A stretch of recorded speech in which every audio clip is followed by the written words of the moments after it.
Cette montagne blanche et moelleuse sur laquelle s'affairent ces ouvriers, c'est ce que l'on appelle ici l'or blanc du Bénin. Le pays est avec le Mali le plus gros producteur de coton d'Afrique. Comme on le voit, il y a la blancheur, il y a l'éclat, et il y a la longueur de soie qu'on voit déjà. C'est bien long, donc c'est une fibre de très bonne qualité. Un coton très recherché par l'industrie textile. Mais chaque année, toute cette matière première est presque intégralement exportée. Car le pays ne dispose quasiment pas d'industrie textile, du moins pour le moment. Car ici, à quelques kilomètres de Cotonou, un immense site industriel de 22 hectares est en train de voir le jour. Ici, nous allons pouvoir produire 7000 draps de lit et environ 50 000 serviettes par jour.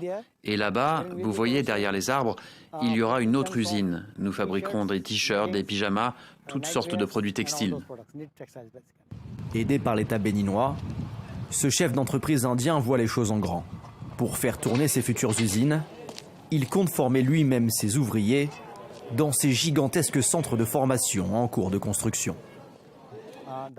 L'objectif ici, c'est de former environ 15 000 ouvriers qualifiés d'ici 1 an et demi.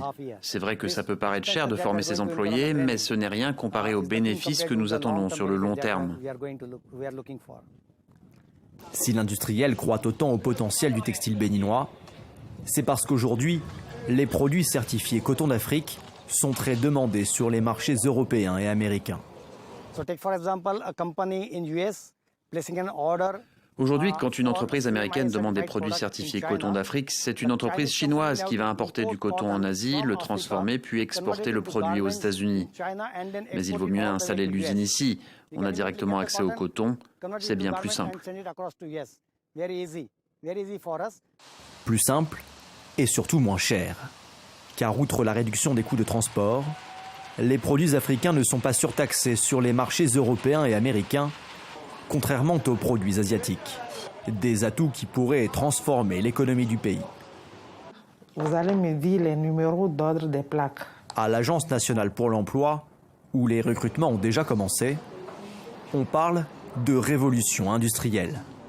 C'est quelque chose de très exceptionnel. Par le passé, on n'avait jamais eu une industrie qui réclame autant de monde.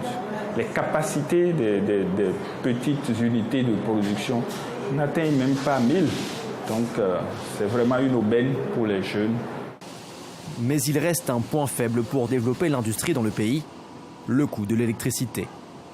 Il est 3 fois plus cher qu'en Chine, alors difficile d'être concurrentiel sur le marché international.